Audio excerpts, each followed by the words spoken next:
Have you ever gotten a text saying your USPS package is on hold or undeliverable unless you click a link? Before you tap anything, stop. It could be a scam.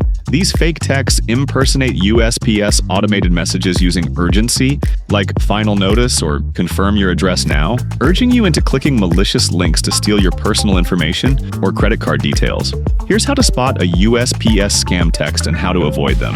There are a few key red flags to look out for to determine if a text is real or spam. First, be wary of texts containing links. According to USPS, they never send texts with links. Next, if you have never signed up for USPS text alerts and aren't expecting a delivery package, it's probably a scam. If the message has bad grammar, misspelled words, weird senders, or a broken tracking number, proceed with caution. And if you're asked to pay a redelivery fee, it's definitely a scam. USPS does not charge for redelivery. If you clicked and entered info, act quickly. Lock down your USPS account and change passwords on any accounts where you use the same credentials. Or better yet, use a password manager to generate secure passwords for you. Turn on two-factor authentication to secure your accounts against hacking attempts.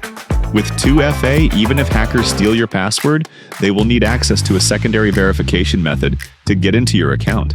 If you shared any payment information, contact your bank to cancel your cards and consider freezing your credit to ensure that new accounts can't be opened in your name, and dispute any unusual charges.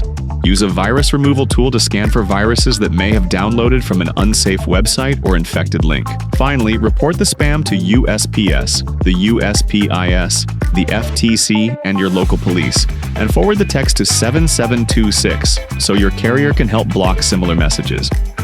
The best defense? Use security tools like Norton 360 that includes AI-powered scam detection to help reduce these risks by blocking dangerous sites and links before they can trick you.